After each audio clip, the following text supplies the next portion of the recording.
This is a quote that I just love.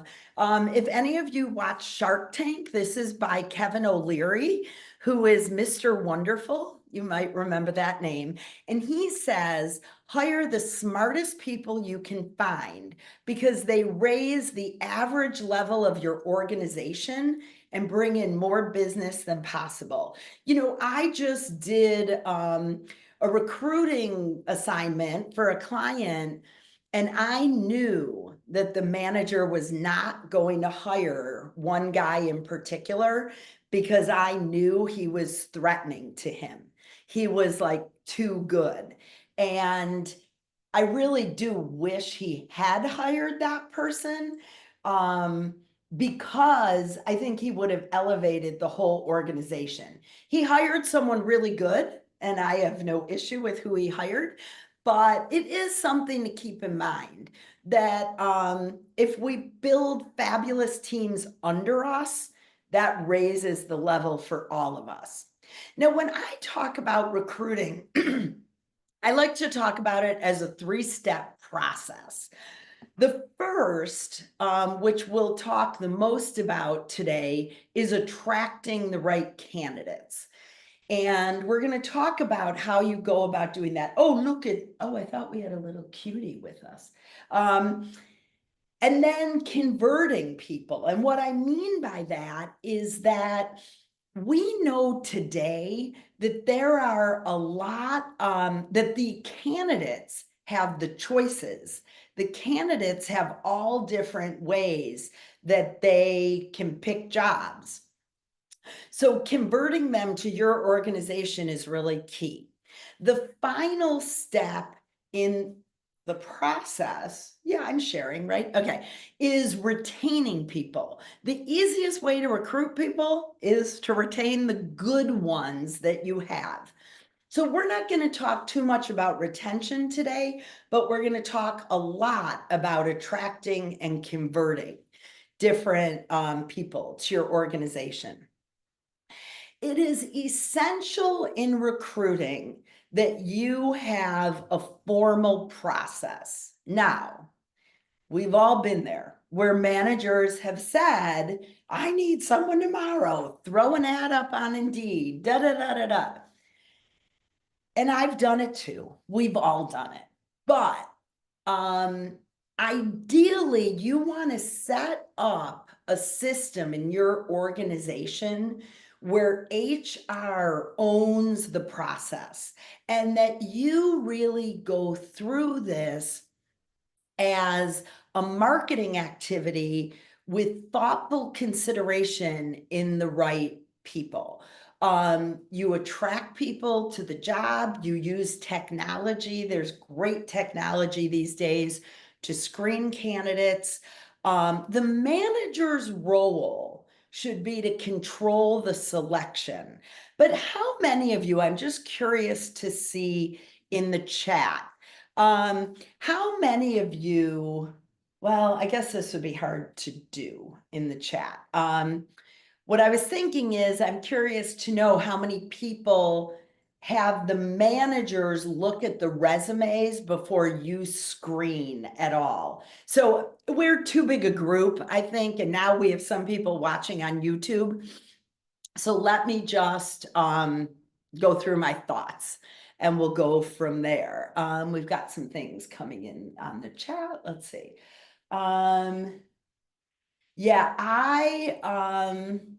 Nope. Yeah. And you guys, so the people are saying, so Jackie, that's a great comment.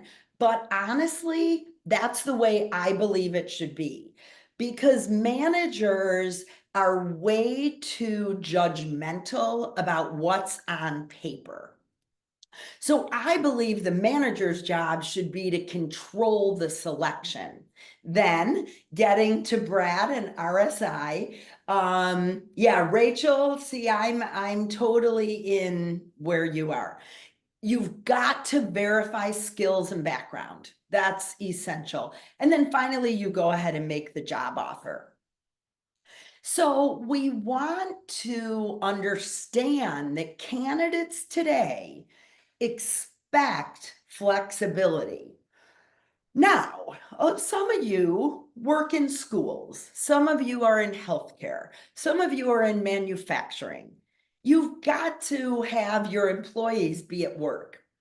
But what we know is that employees today, almost 41% of them are currently working hybrid or remote. And that's really, so what percent of companies, throw something in the chat, what percent of companies in America do you think are fully remote today? Let's see what everybody thinks.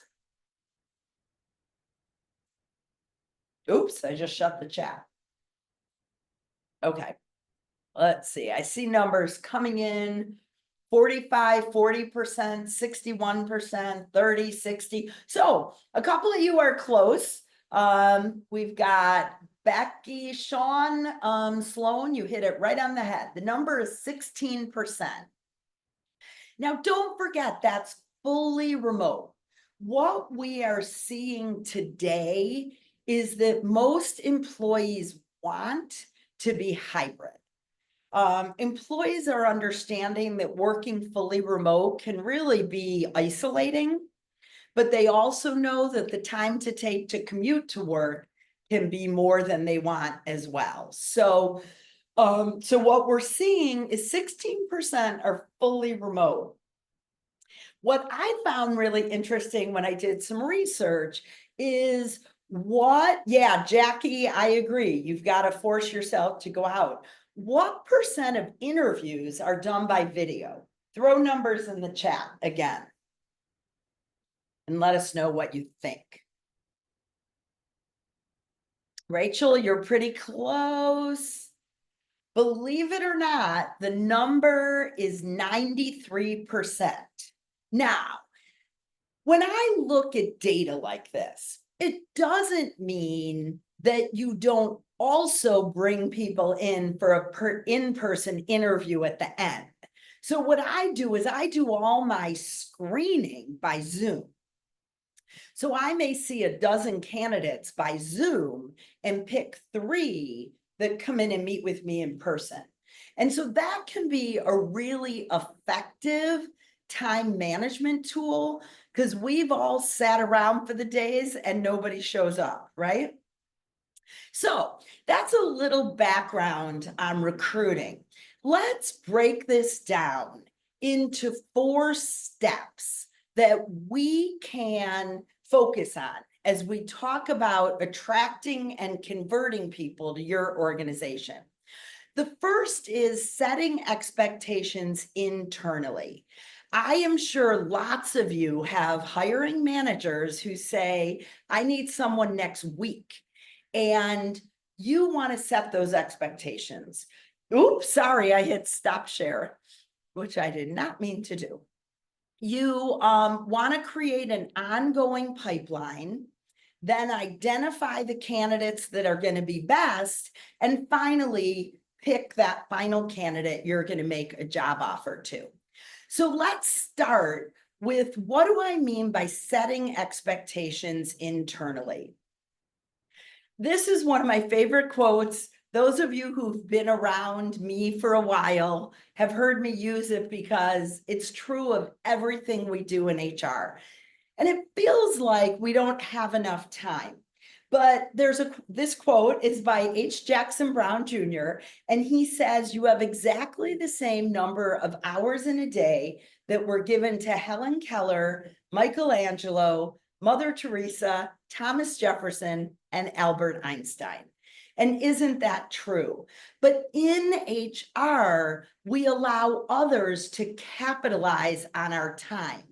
And what we need to do, and hopefully in the next little bit, I'm going to give you tips on how, is to focus that pool down so that you are spending your time on the candidates that make the most amount of sense.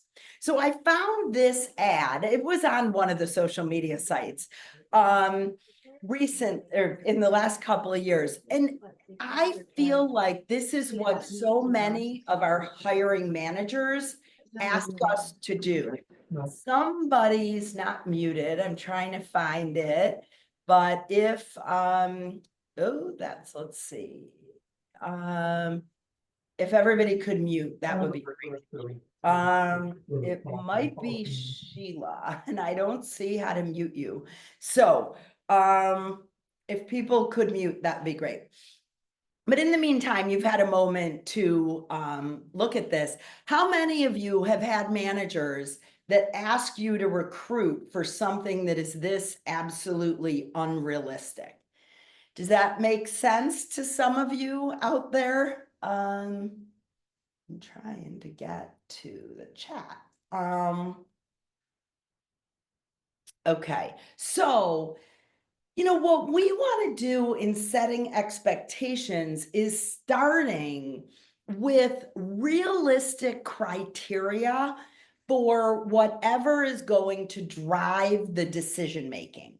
So for instance, it's possible that what's going to drive the decision making is that you absolutely must need people from Harvard. I don't know, I doubt it, but let's say. What often drives our decision making is the salary. You only have so big a budget.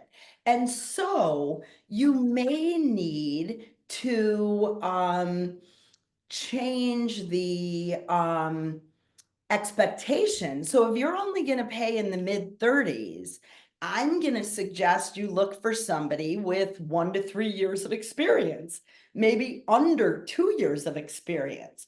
So always go into this knowing what is driving your decision making. When we set the expectations, we often talk about the diversity pieces that we are looking for. It is absolutely factual that a more diverse team makes better decisions. That is proven out in profit, in productivity, in all the different ways that we look at diversity. And so when managers come back to you and say, I want somebody that's a fit, well, you want to just make sure that isn't just hiring more of the same. And the other piece of setting expectations that I believe is crucial is that you are never going to find the perfect candidate.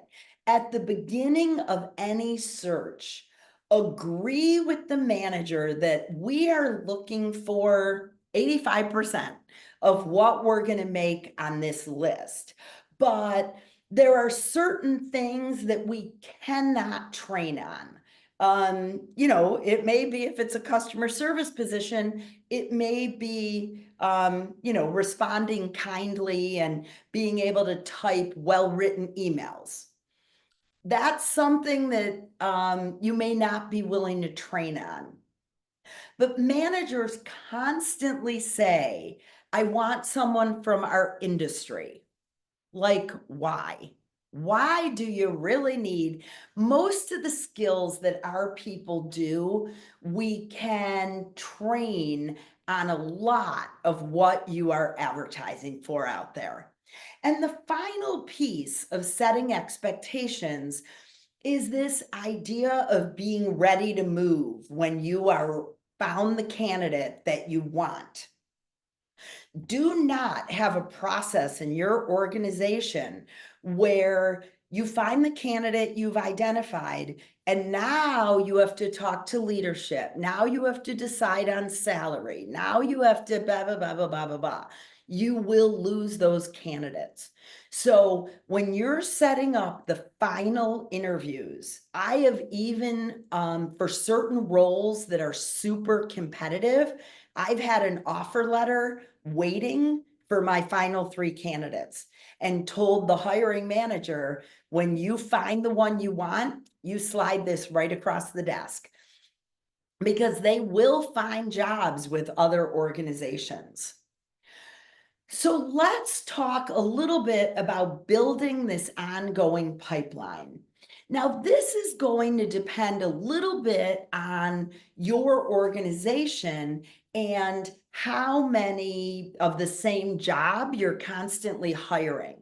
But what you definitely want to be doing is looking at recruiting as a marketing activity. You want to make sure that if you have a marketing department, let's say, the pictures they're posting show happy employees. Don't show me some pouty face people. You want to make sure that in different, on your website, all those kinds of things. And it's really all about branding the organization. So you want to think about how you can brand your different recruiting things. So here are some ideas. Make sure your website is always updated. We know today that people, the first thing they're going to do is they're going to grab their smartphone and they're going to go to your website.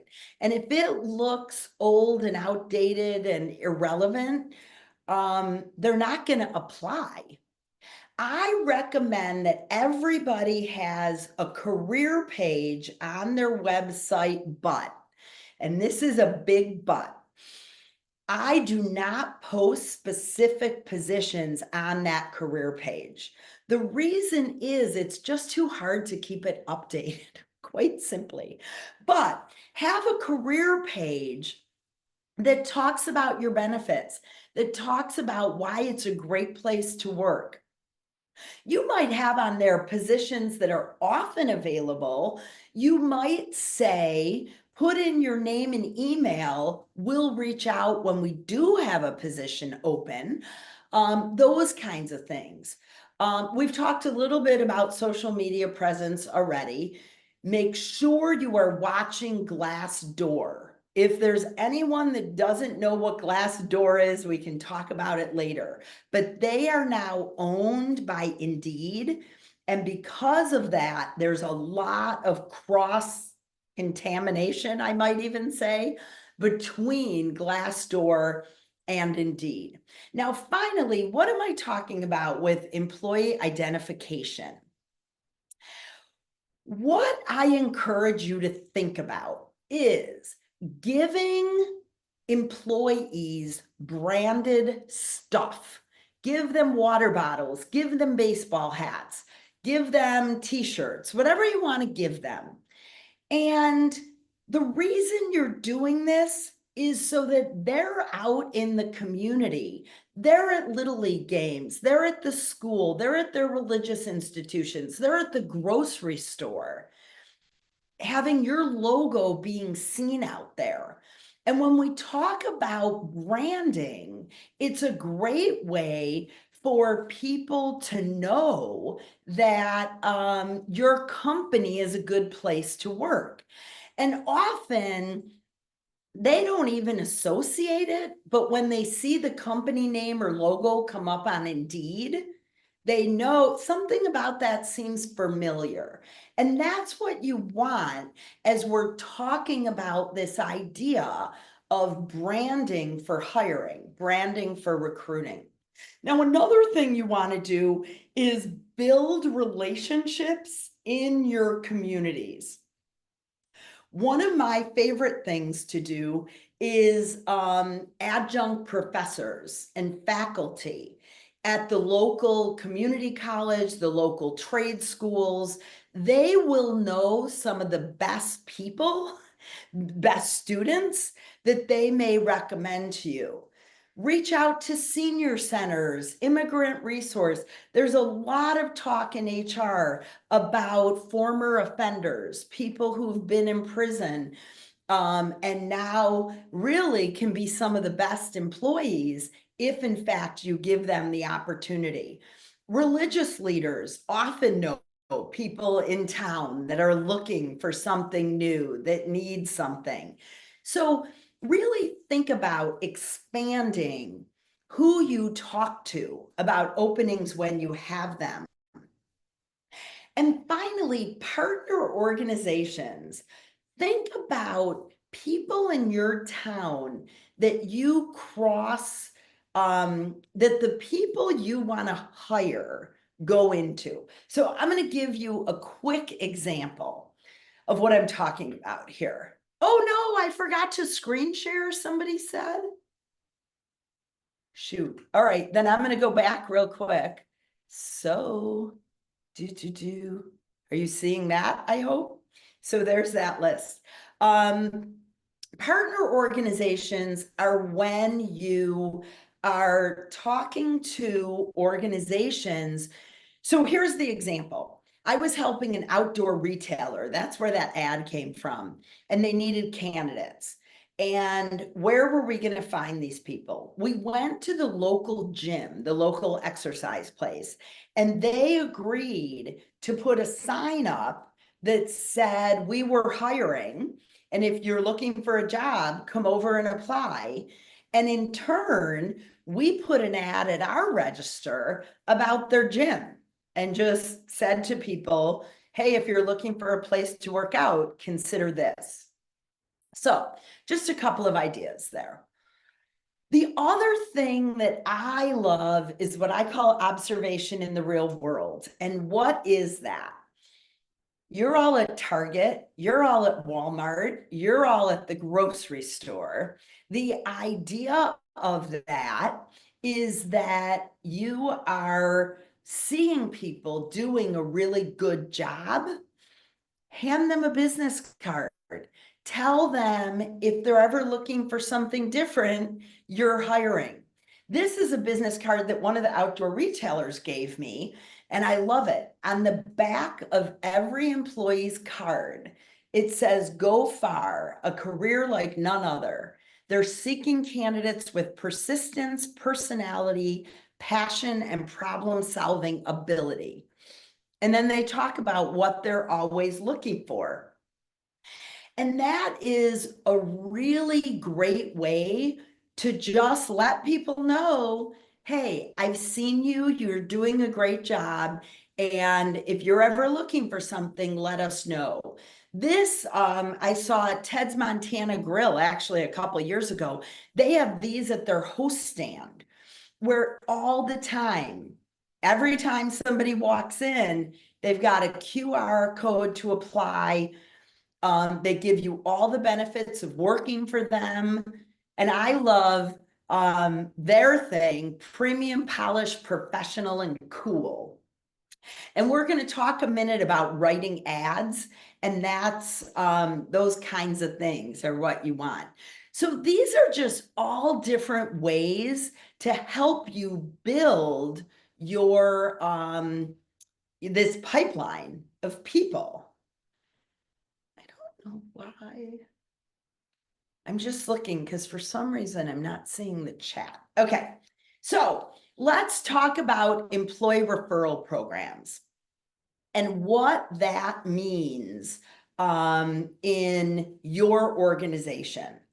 How many people, now I am going to look for the chat because I want to know how many people have employee referral programs. Oh, I see it fell off in their organizations. Go ahead and let us know.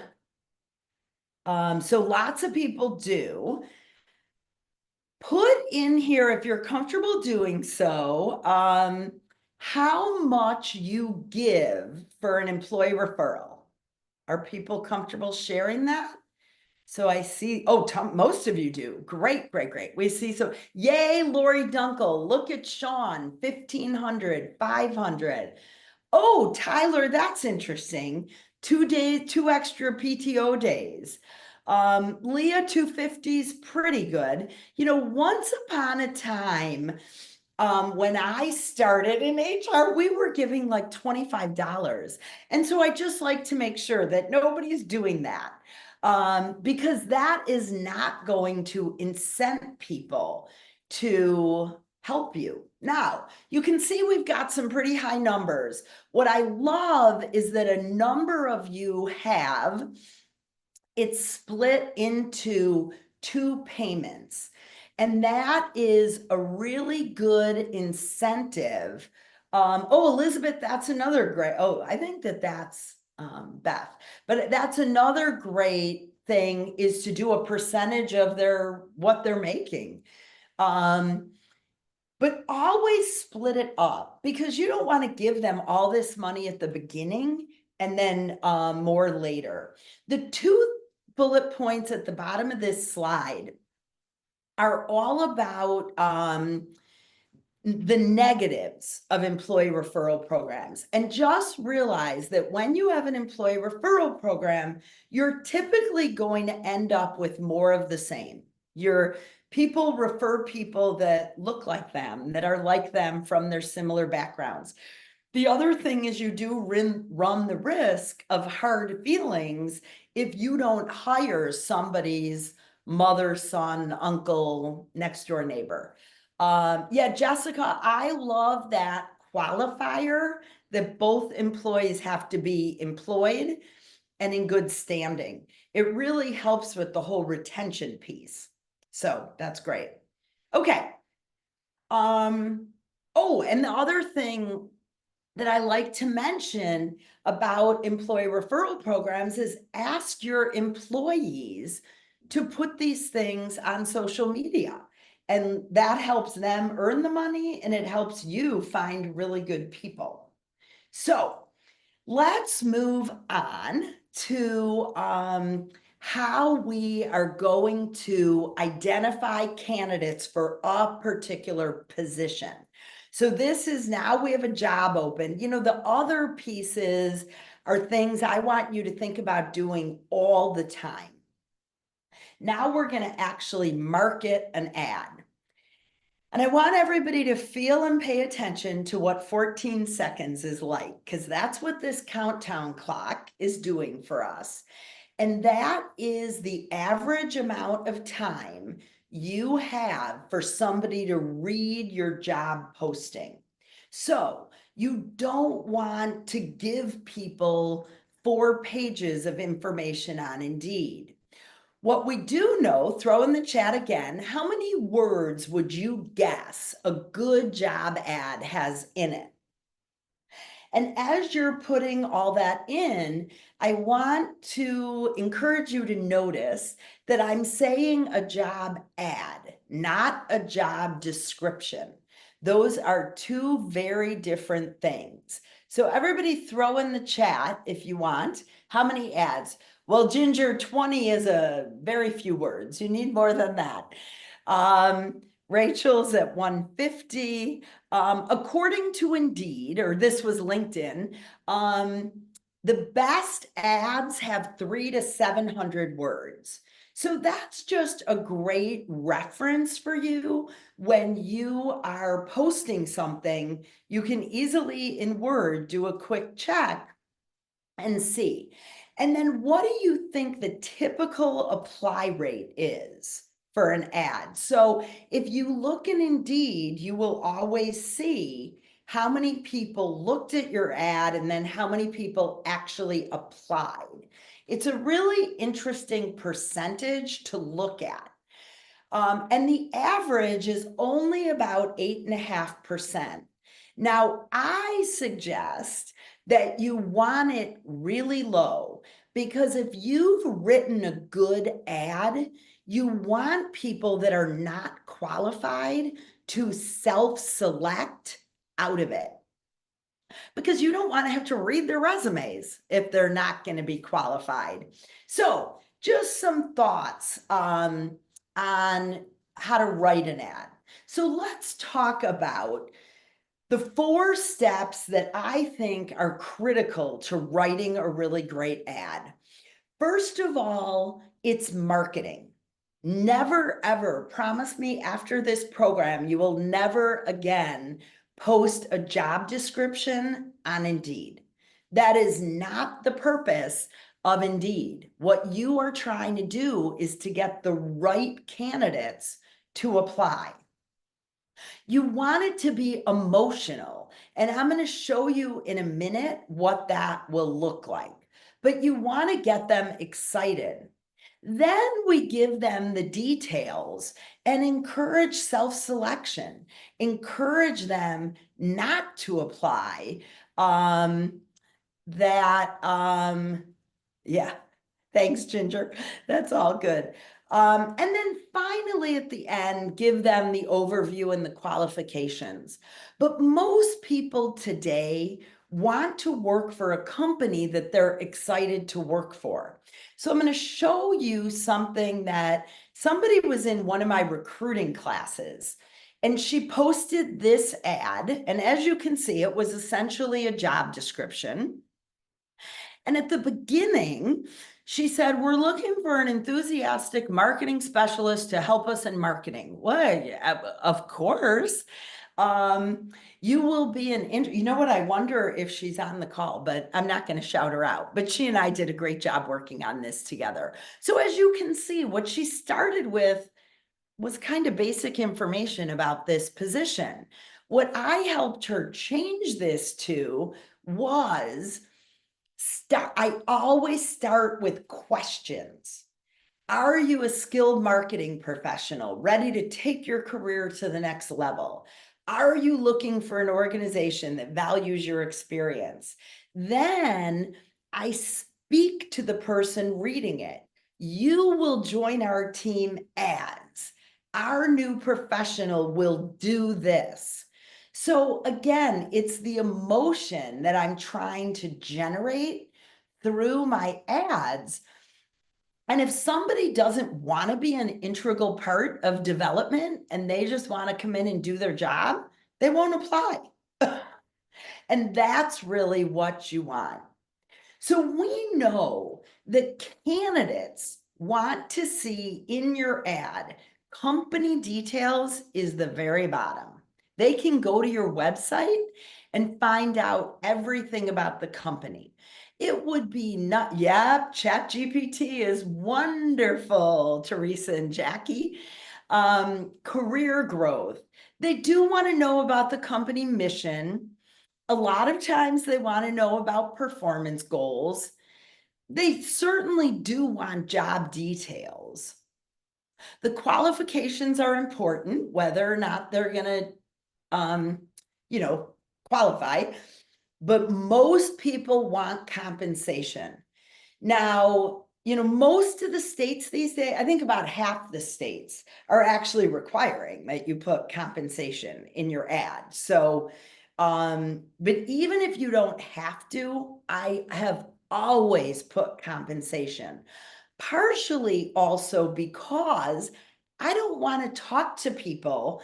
If my budget is $60,000 and these people have mortgage, car payments, kids' school payments, whatever else it is, and they need 100,000, don't apply for my ad.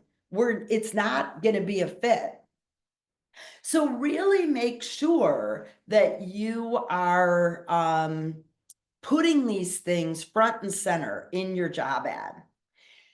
You should be using, I just gave you the two examples here for Indeed and LinkedIn. They can do everything for you. They can sort candidates. They can reply to candidates. They can get questions and feedback. They can just all sorts of amazing things. So make sure that you might have your own applicant tracking system, but if you don't, make sure you're using these programs and systems for everything they can do for you. So let's talk about the very end of the process, which is identifying the best. And how are we actually going to pick who we want on our teams? We often say, how do I really know in 45 minutes who I want? If you have done a good job and you have followed the process that I talked about at the beginning, we're going to review it again at the end. You have already spent a lot of time with these people, even if it's over email and through conversations.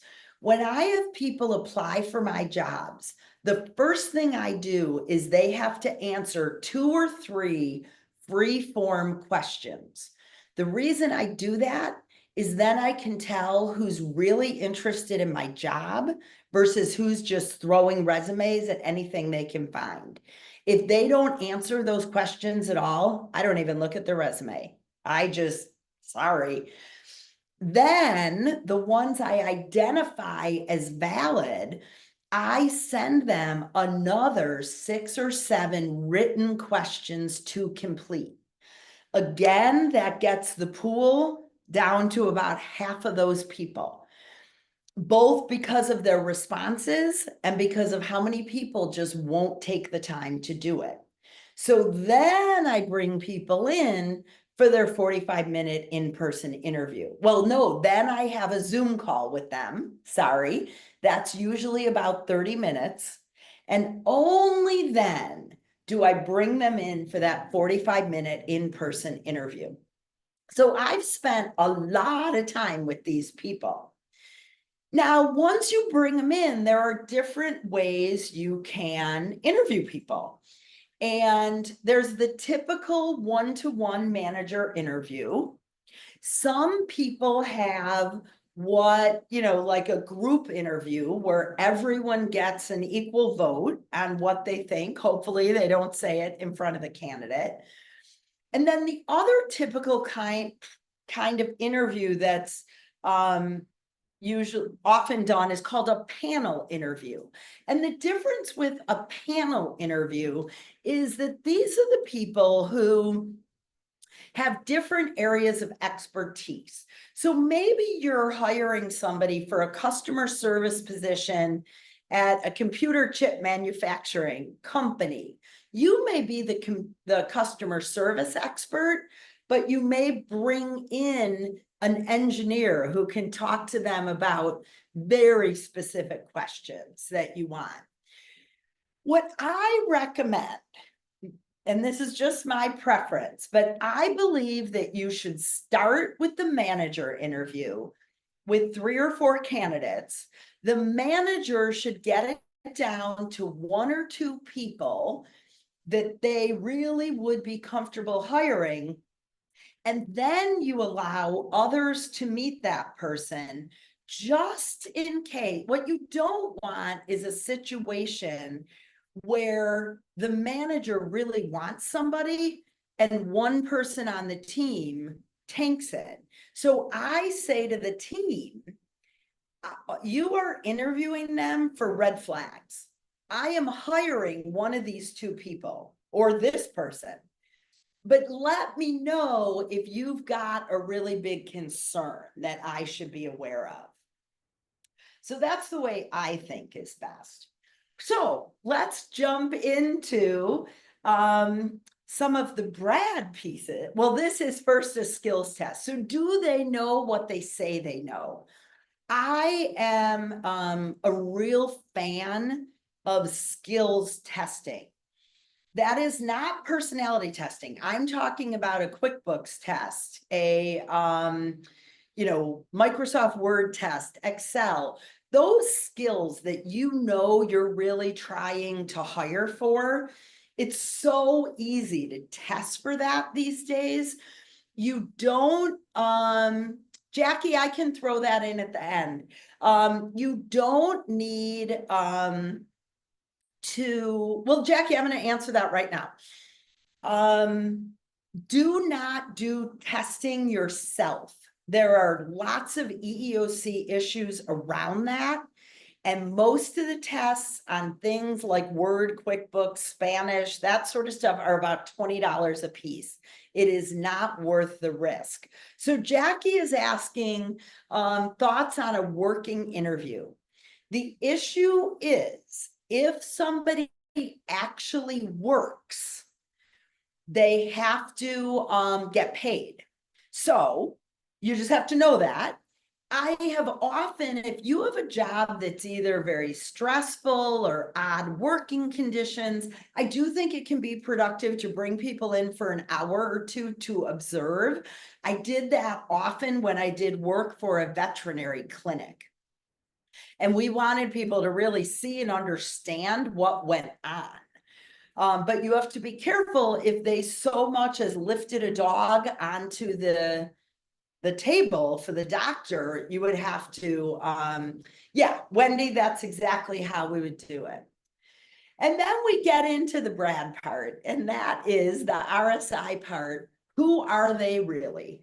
Do we know enough about this person? Some of you, does anybody use any pre-employment like DIS test? I don't think you can use DIS for pre-employment, but personality tests. But you want to make sure that what they tell you, if this little kid says I have an MBA from MIT and I know how to do rockets, somebody better be calling MIT to make sure that this was our newest Doogie Howser.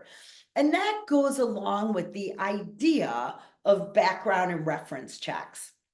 And this is where RSI has been an unbelievable partner to me, mostly because, I mean, obviously they do the standard background checks, but they are incredible at doing the reference checks cheaply, cost effectively, and quickly. So, you know, I really recommend you all really think about that. If you are doing reference checks today,